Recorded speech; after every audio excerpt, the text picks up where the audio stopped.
You're listening to the Business Brain Food Podcast.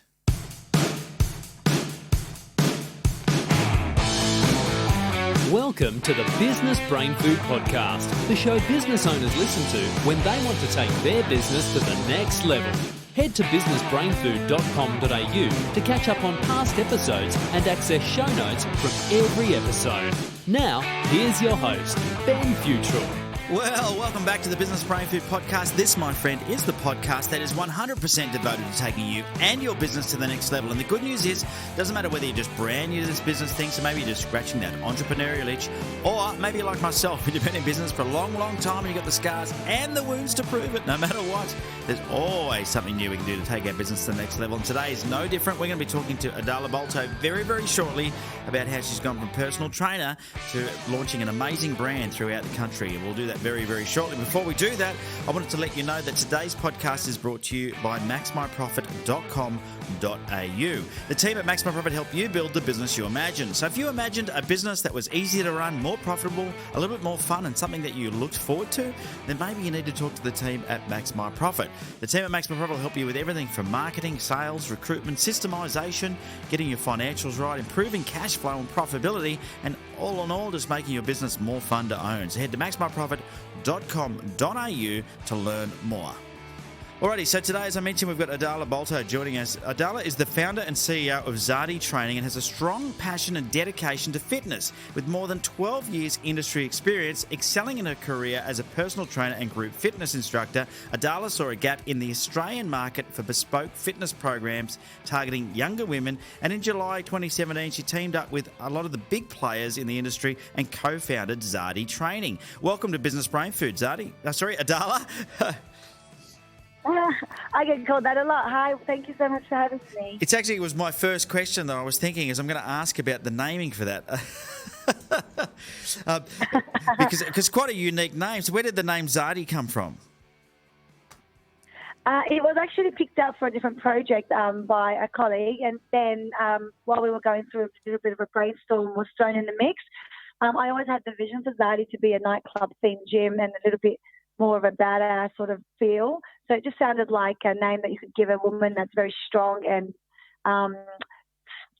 tough, I guess, and also sounded like a nightclub destination. And so no big meaning behind it, just a really cool sounding name to match our brand attitude. Yeah, I love it. I think, I ask everybody, or not everybody, but almost everybody that comes on the show, and this is episode 226. We've been at this for a few years. And quite often people say there was no special meaning behind it, or sometimes there is, but rarely. Most of the time it is just we just brainstormed and we came up with something. And I think it's good to come up with something short and catchy, isn't it? Yeah, and it then takes off a life of its own once it's been born. A lot of people don't actually ask. We see our clientele just calling it ZADI like they've always known the brand. It's funny, but yeah, it's just short, punchy, sounds like a female superhero in a nightclub. Build into one. I love it. So what ignited the spark in you to start in business? Tell us about, is this your first business? No, it's still like a half-pregnant approach to business. I was a franchisee, so I wasn't the founder, but I did absolutely love being the master of my own destiny to a degree. So I did own a franchise back before ZADI, and it was a Circle Fitness Club. And prior to that, I was managing the studio on behalf of the owners there. And so I've always had my, I like the responsibility of running a business and watching it grow. This is just a different layer and different level now. Yeah. And so when you were running that or managing for somebody else, and then, of course, your own franchise is pretty much your own business. But when you were working for somebody else, what was it that made you go, you know what, I'm going to go and get a franchise, or as opposed to going out on your own? It might have been a subconscious sort of progression because when you're a trainer, you're on the gym floor watching the business grow and you're like, I want to be part of that. So then I jumped to the management. Then I was a manager and thought, I want to own this place. And then I wanted to do that, and I, decided to take the opportunity when it came along. And I guess I could see how, not simple, but I could see what goes into franchising systems and how you can grow something that's your idea and have multiple people jump in on your vision. And much like I led my team in the gym and, on the vision for that particular location, for that particular community, I strongly believed, and I came up with an idea that we need another brand for females that's a lot more strong, that's a lot more today, that maybe I could do that. And like I said, from manager to franchisee, perhaps I could jump to franchisor. And you get a crazy idea like that, and I typically run with my crazy ideas. And here we are chatting about that. Isn't it amazing? Yeah, exactly. So do you think, Yeah. I mean, there'll be people listening to this, Adala, that have got that entrepreneurial spirit or that desire to own a business but haven't got the confidence to go on their own. You know, would your advice be to them to go and get involved in a franchise first and be inside somebody else's system for a while? It's a bit of a tough question because I think it's a good first step, actually, because it does give you everything you desire as an entrepreneur. You get to run your own business, hire your own staff, work your hours. It is still the same late nights and stress, but it's there's a network of support. There's people there to help. There's you have your brand, your structure, your product, processes. All the things that could make you successful are already embedded. So if you trust the brand and the people that have contributed to making it what it is, it's a really good way to get started. If there's nerves and a bit of anxiety about starting from absolute scratch, and that's exactly why I like the idea of being a franchisor, because I can make that happen for other people that want to get into business but don't want to start from scratch. Yeah, okay, so it's good advice, because I think a lot of people, they're just a little less confident, and I think sometimes it's a good way to go. So tell us about ZADI then. What happened to create ZADI? Was there a moment in time that you remember where you went, I've got this idea, or did it develop over time? I realised later that it was developing over time. Now that I look back, because I was watching the growth in the industry, the changes. I mean, many years ago, I've been in the industry as an instructor, trainer, everything in between. And watching it grow and change, and then listening to clients, I listened to their comments about what they're enjoying, what they're not enjoying anymore. I was seeing what's happening globally with other boutique studios that are popping up that are all about the experience, and seeing the rise of companies such as F45, of course, no doubt. They've been the pioneers of small group training, I would say, and taken a very specialised program and putting it on repeat, but been one of the best at it. And the members, I realised, may not want the big facilities and the fancy change rooms and all those things. What they want is the community. What they want is the specialisation. So I was watching that happening in general. And so when I was thinking about ZADI, it came from the gap in the market. So it's a genuine gap that I felt was there. A lot of females are now driving that change. They want to go to boutiques. They want something specialised, and that's going to be done perfect. But it has to be done right and for a purpose. So I thought, what is missing now for girls that want to train a female-only environment, and that's not out there now? And what came to mind is the HIIT style, strength style training that's for female bodies, because at the moment there's nothing really bespoke. We're all training the same, and our bodies are different. And and then it came down to the atmosphere. Some of the atmosphere is very generic. It's not talking to, I've got teenage daughters, 14 and 15, so I imagine where would they go when they're that age? They're certainly not going to go to some of the gyms that are already existing. They're just not funky and cool and speaking their language with the marketing and the imagery and the atmosphere. So to create something like that, because there's this generation of women that are now growing up wanting to get fit from a very young age. Yeah, and so it's important sometimes to see these opportunities and gaps in an industry, because now really, you're targeting a niche, aren't you? That's a very niche market. How have you gone about marketing that? Have you had to learn new ways to market? You talked this quickly about you've got some teenage daughters. Have you had to lean on them a little bit to help you understand the best way to reach that market? A little bit. I don't take too much of what they say, but a little bit. I did listen to a lot of my younger clientele at the Fernwood gym that I own, and some of them that were maybe when they were saying we want more of this and we want more of that, and everything they were saying to me said to me that we could create a program or a space or something that is going to bring all these girls together and give them that unique experience that they desire. When in a big box gym, it's very hard to do that because you've got different ages, everyone's into different type of music. One person might want the lights up, some people want the lights dimmed, it's not easy to make everyone happy. So when you say it's niche, it certainly is. We've got big neon lights in the studio that say "get shit done." I mean, if that message doesn't resonate with you, you're just not going to join the studio. But if you want to be in an atmosphere where people are going to be very motivating and empowered, this would resonate. So, yeah, listening to, and I believe there was a lot of those girls just watching from their shopping habits to where they go, to what they're into, what music do they listen to, what do they like to wear to the gym, and what activities are they enjoying, and try to put all those unique selling points into this product. Yeah, which is great. So tell me what's the plans now? Because it's a relatively young company. I mean, it's only a couple of years, and you've only got the 2 studios. But I mentioned in the intro there that you're partnering with some big players in the industry. So what's the future look like for ZADI? What are you building? So we have been open just for 1 year, actually, at both locations. We've just had our 1 year birthday. Oh, well, happy birthday. Sorry, yeah, 1 year. Thank you. Yeah, 1 year. But the concept was born earlier, but it was work in progress, and we opened doors a year ago. And so it always was built to be a franchise model. Every decision I made when it came to the look and the feel and the fit out and the systems, and you mentioned the people I've teamed up with. Some of those great companies are Techno Gym. They're the leaders in tech when it comes to fitness products. So we've been making sure we get our systems amazing and great products through them. And then we've got our exercise scientist, Damien Kelly, who is the main contributor and only contributor to the fitness programs that are bespoke for female bodies. And the plans have always been to franchise. So we're literally now just following through with the original plan.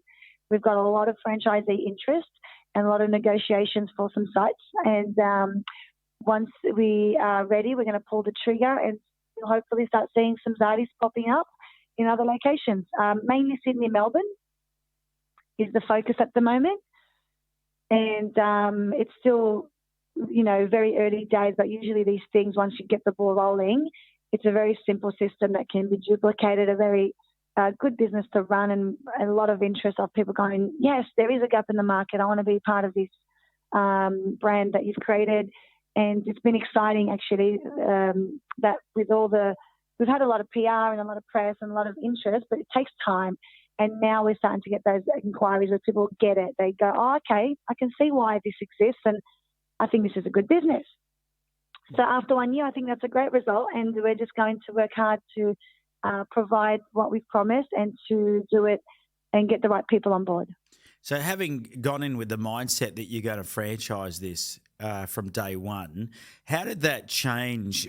You mentioned the branding before and the look and feel of the business. How did it change the way that you went about growing the business, knowing that you were intentionally building it as a franchise system? Everything had to be considered. I've been a franchisee myself and been involved in a franchise network and listening to what people want and what they don't want from their franchisor, and the things that are going to make them appeal to them. Some of that was considered when I was coming up with the fit out, for instance. You could go crazy with a fit out, but we always had in mind it needs to be affordable. If someone wants to make this a profitable business and then allow them to enter to be an entrepreneur, but they don't have as much cash flow, this has to be a lower cost fit out, but still look great. So everything I did was to get to that outcome. And then it came back to when we are coming with choosing our technology and our systems, it had to be something that's scalable, easy to teach, easy systems, so that it's easy to manage and members can enjoy themselves in the experience, because the staff are more focused on that and the customer service, not how to fiddle with hard systems that are hard and clunky.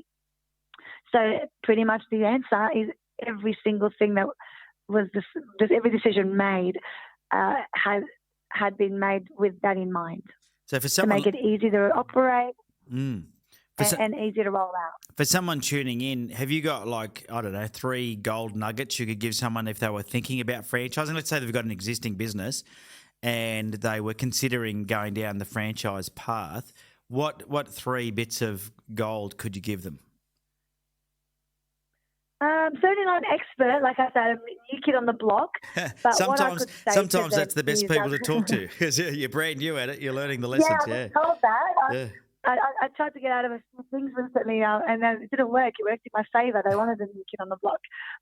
So with that, 3 golden nuggets. I need to think about that. I guess the number one is why. Why do you want to do it?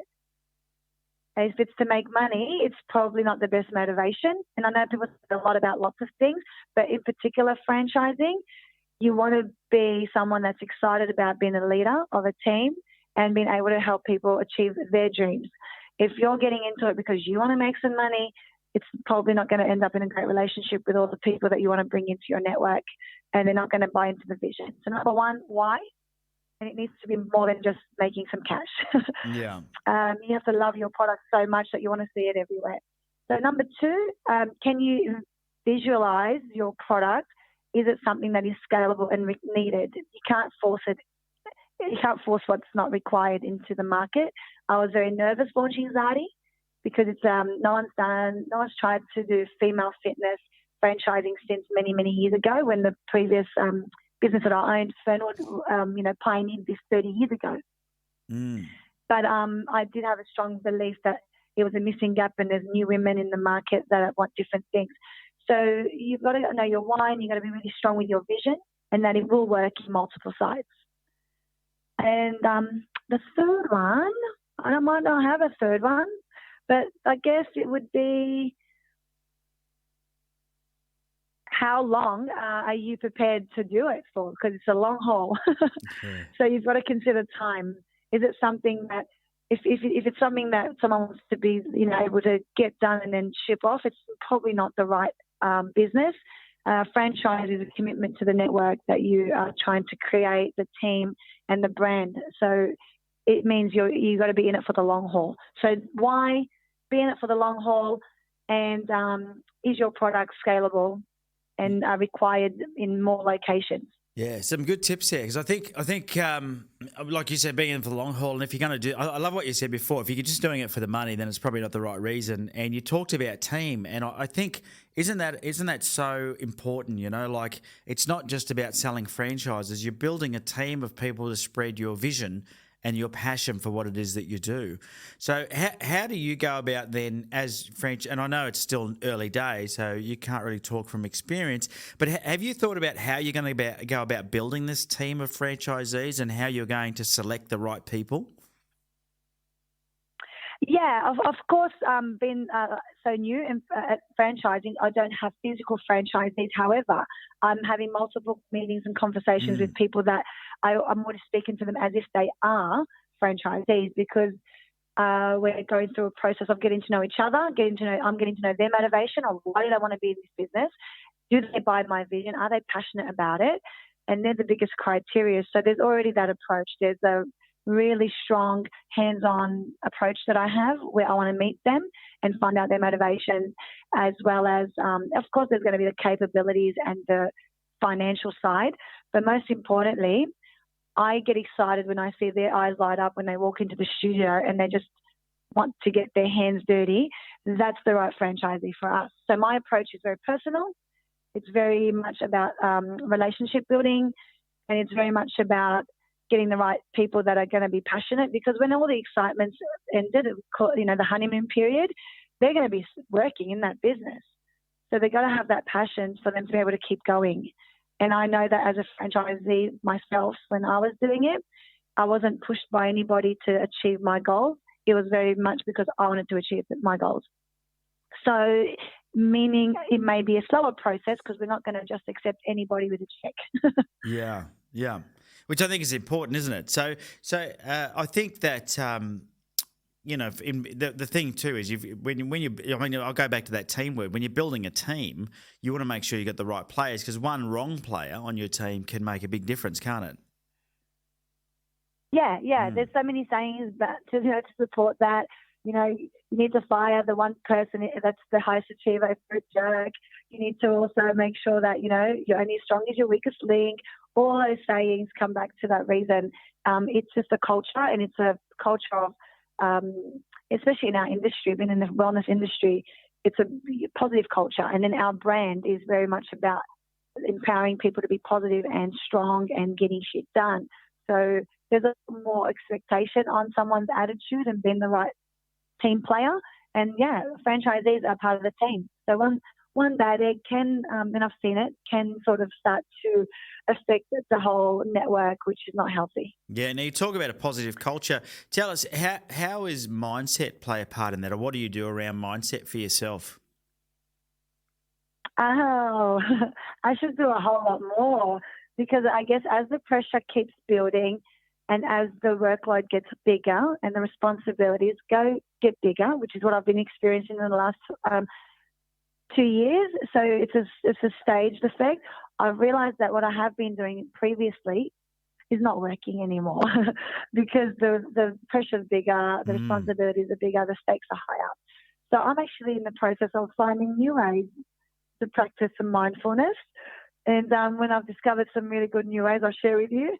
But overall, I try to focus on bigger picture stuff. That's a very important one. Every day, what's the most important thing that I need to do today? I focus on the most critical things that need to happen so that the business can move in a positive direction.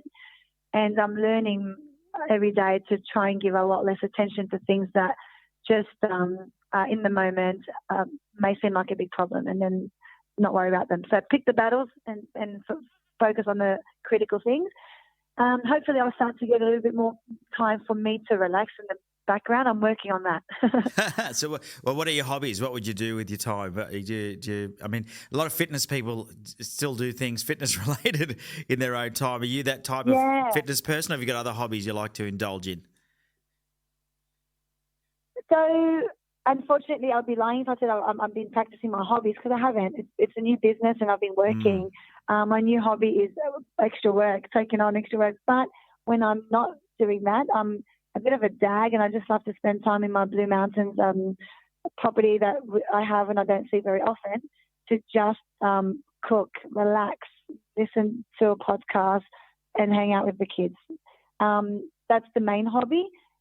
I don't get to do it as much, but other than that, yeah, it's a very cliche. I do fitness. I like to train. I like to do anything that can get me sweaty and working out, and that's the number one hobby still. Yeah, good stuff. So, I mean, you talk about the fact you've had to make sacrifices and you're not enjoying those as often.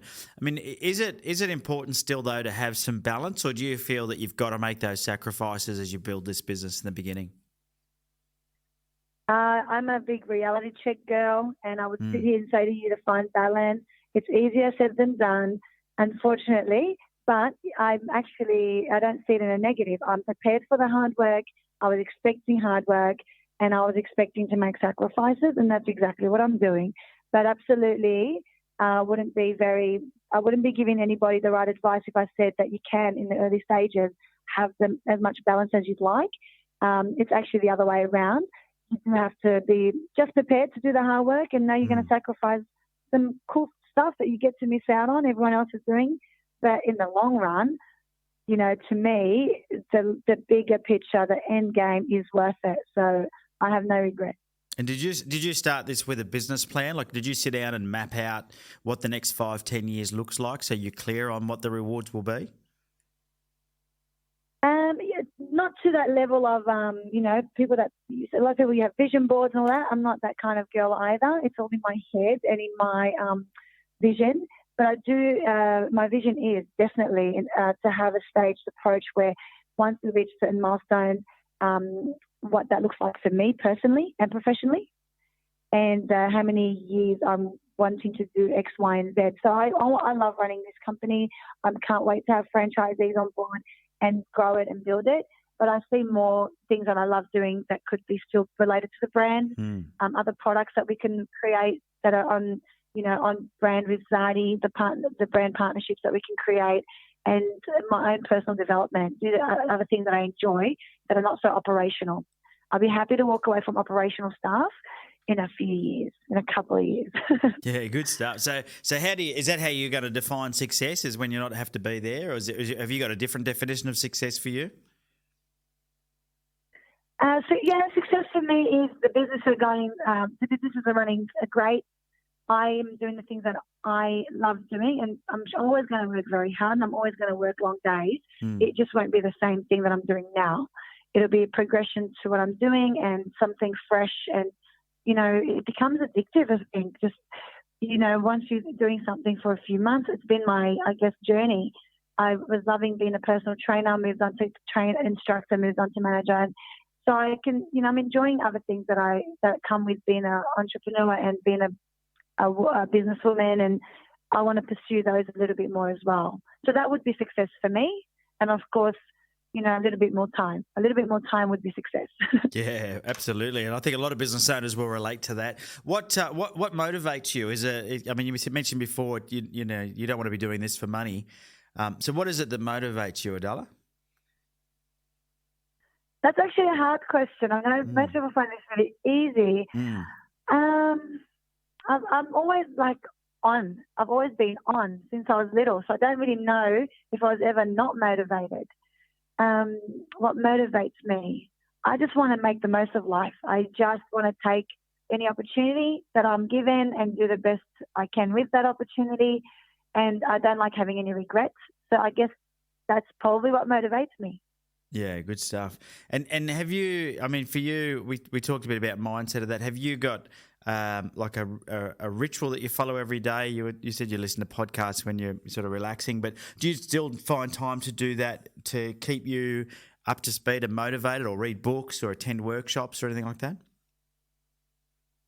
Yeah, they happen organically. A lot of them aren't rituals. They're just when something comes up that I think is going to be valuable to myself, to my business, and I will definitely schedule that in as a priority, and I make sure I make time for it. And so that's already happening organically. And then people will shoot things and say, you should listen to this and you should switch. So I'm surrounded by that all the time.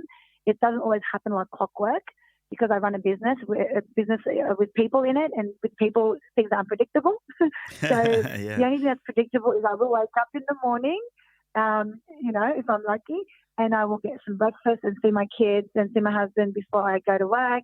And I will get my workout in, and the scheduled appointments that I have in my diary are going to happen. But when it comes to everything else, I kind of have to be a bit more flexible and pivot and be where I need to be. Yeah, it can be a bit unpredictable, can't it? Yeah. That's the beauty of running a business. You never know. I mean, you're dealing with people, and people have, you know, there's all sorts of things can happen that are, some are good, some are bad. That's just the joys of running a business. I think that's how it goes. So yeah, good. And a part of it, ritual that I have is, you know, my coffee, and I like to walk to work, which is not very far. It's a very short walk, but I do like to walk to work, and it sounds really lame, but I do always reflect on, you know, my gratitude. I'm really grateful for so many things, and I try and start the day with that mindset because then I'm prepared for all the other stuff that are going to come my way, and I can deal with them better. So that's a bit of a ritual that keeps me sane. Oh, that's fantastic. Being grateful for things it's easier to forget, you know, the great things that are going on when something bad happens, that's for sure, or something doesn't go right. So tell me, I mean, you've got 2 studios already. How did you go about funding those? I think, you know, a lot of people in startups, you know, so it's good to learn from those that have actually gone through that process of starting up. Did you self-fund it? Did you get, you know, loans from people? Did you get investors? It's a big combination. I did have a business partner to start off with the studios. So we self-funded them together, which I've now taken over both studios. And it was also because I already owned another business. So when I exited that business, it helped fund this one. And a lot of hustle. You know, sometimes you just got to make the decision and then you make it happen afterwards. Probably not. You know, my husband will kill me if he hears that advice because he's more of a planner. He needs to know everything's going to fall into place, where I just take risks, which sometimes is rewarding and sometimes is very stressful. But I think if you just make the decision you want to do it, then you look around and how can you make it happen? It could be a partnership. It could be, you know, for me, the right franchisee might be somebody that's working in my studio right now but doesn't have the funds, but we can work a structure that's going to benefit both of us. So I think when it comes to business, any deal that's going to work for both parties, you do the deal. Yeah. Okay. So and isn't it funny how many partners have different personality traits? You know, you're talking about your husband's very much about planning, and you're very much by the seat of your pants, by the sounds of things. But that just works, doesn't it? It does. I mean, no, I plan, but I don't like to be restrained by this, these are not the traditional ways of doing things. I like to look outside the box and see and leave no stone unturned. I will eventually come to the conclusion if something's not going to be possible. But I definitely do push the limits a little bit.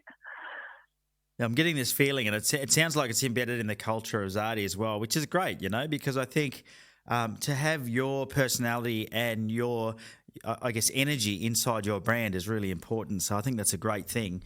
I don't think that's something to be unhappy about. It, like I said, and if you know what your strengths and weaknesses are, then you can work towards that. Is there anything that you would change, having known what you know now, 2 years down the track since starting to plan this out, and a year after opening? Is there anything you wish you knew at the beginning that you know now? I like to. It's a very hard one because I could come up with a massive list of the things that I've learned along my journey, which obviously then I wouldn't have learned anything if I already knew them. So really, I'm grateful for everything I've learned along this journey. I don't wish I learned. I don't wish I knew something sooner than that, to be honest, because it's like going back in time. I don't have a time machine. I am where I am, and I'm happy with where I am, and we've achieved some great goals. The one thing that I knew always, and I still stumble with, is being very optimistic. It's not something that I think, change about myself. So if I could be just a little bit less optimistic and a little bit more, focusing on the things that could go wrong, I'll be better prepared. Yeah, I can align my expectations a little more. That's a great tip. Yeah, so set my expectations. I think that's the only thing, but I really don't regret and look back and say, oh, I wish I knew that then, because it wouldn't be called learning. It doesn't. It contradicts what I just said. But definitely, I need to be not less optimistic, maybe just a little, align my expectations with reality a little more. Yeah. How has that hurt you or affected you on this journey so far? Can you give us an example of how something where you were very optimistic and then it turned out to be different than what you expected has affected the journey? Yes, definitely. Again, it might be my initial partnership that we obviously ended. However, that's just a very common thing. It could be also, locations that that you've got your heart set on, and you start making all the plans and getting a bit excited, and your expectations are it's going to all work out, and then it doesn't. So there's those sort of things. And sometimes it's with people. You bring people into your business, and you don't always know what you don't know. You hire slowly and you fire fast. So when you're trying to grow, you sometimes have to hire fast. So I think we could have been better prepared there. Yeah. And started that journey. And I should probably could have thought about that a bit earlier on to make sure that I don't enter that new business with so much at stake with people that I haven't met for a very long time. Yeah. No, there's some great learnings here. I mean, that's what this podcast is all about, is helping the listeners learn from the mistakes of others. And I think it's, we're so grateful to have you on the podcast sharing this with us. And I know it's early in your journey, but sometimes that's the greatest time to talk to somebody, because in 10 years' time, maybe you're not as relatable. You know, you might have 150 franchisees, and it'll be a different conversation. I can't wait for that interview, by the way. But what are your long-term goals? Where is ZADI going to be in the next 5, 10, 20 years? What's the plan? Oh, it's not me being optimistic. It's me being very realistic when I enter this run. I really want ZADI to be a global brand, and I think it has not just the potential, it has what it takes to be a global brand. And that's the long aim. Some master franchising possibly in some territories that are going to be very suited to the demographic. The product, everything in the product is scalable globally, including the technology and the actual product itself. It works, it gets results, it's sexy, it's so many things that are missing from lots of places where girls that would love a ZADI live. So that's the long goal, as well as some extra products that we might roll out in the future. And being a lifestyle, fashion, fitness brand that we have positioned ourselves as, there is definitely a goal to have some cool ZADI fitness apparel. Very exciting, very exciting. Well, promise me when you become a global brand that you'll still come on my show and have another chat. I joke about these things, but you never know. But definitely, that doesn't change anything. It's part of the whole vision is the passion for the actual brand itself. It's not a very personal goal. It's more of a business goal. And so that wouldn't change where I'll be and who I talk to one bit. Great stuff. Now, we're just about out of time, Adala, so I think it would be a good opportunity to maybe share with the listeners how they can find out more. Maybe there's someone out there that's passionate about fitness that wants to find out about joining your team, or maybe they just like to learn more about getting fitter or following you online. Have you got some way they can find out more? Yeah, definitely. For the younger listeners who may be wanting to just come in and do a workout at the studio and just check out our brand, go to our Instagram page, which is ZADI.training. That's the handle. And definitely you can get us on LinkedIn. The name is just ZADI Training. ZADI.com.au for any franchising inquiries and to find out all the information about our product, our training system, and our brand and who we are. And we're also on Facebook. So very social. You can find us on any social platform.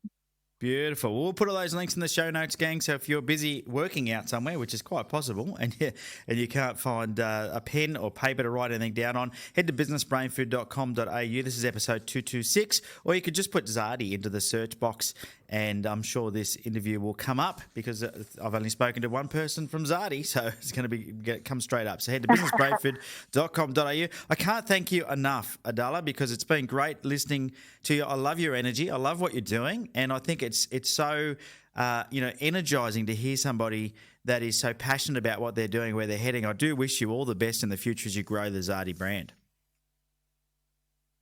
Thank you so much for having me. It's been fun, and also this is one of those things that I just schedule into my diary as a must-do for many reasons.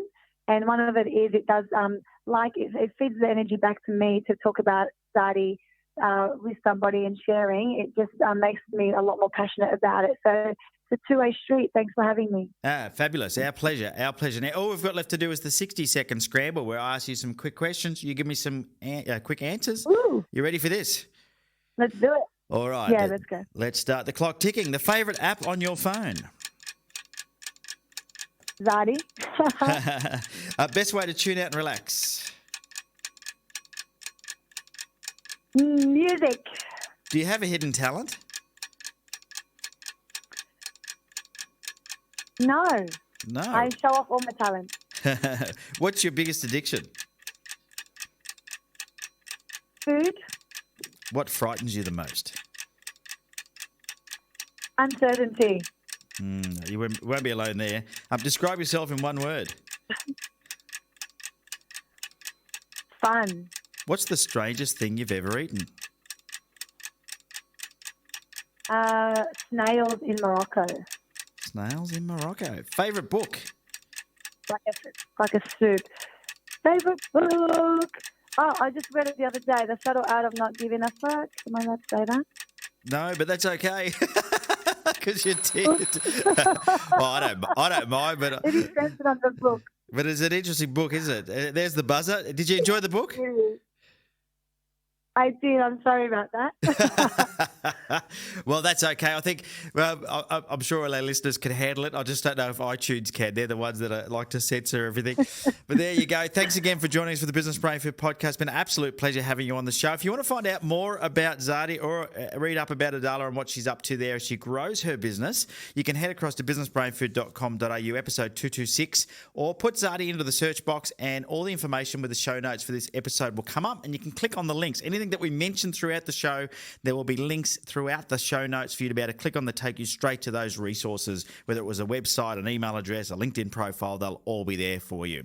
Well, once again, thanks for tuning in for the Business Brain Food podcast. I want to remind you that today's show is brought to you by maxmyprofit.com.au, and the team at Max My Profit is growing. So if you think you've got what it takes to become a business accelerator and help business owners build the business they imagined, then head to maxmyprofit.com.au and click on the About tab and learn about becoming a business accelerator. It's great for anybody who's thinking about becoming a business coach, advisor, or trainer, or maybe you're already in that industry, or you want to join a bigger team and be part of a bigger vision that is moving forward, a bit like ZADI, a bit like the ZADI business. We're growing a team as well, and franchise opportunities are available. So head to maximizeprofit.com.au, click on the About tab, and learn about becoming a business accelerator. Well, you've been absolutely fabulous for listening in to the end of the show. I've been Ben Futrell, your host. It's been a pleasure talking with Adala today and learning all about the ZADI growth. Can't wait to see where ZADI ends up in the next few years as Adala takes this thing to a global nation, which will be pretty impressive. All right. Well, thanks again for tuning in. Until next week, have a profitable day. See ya. You could be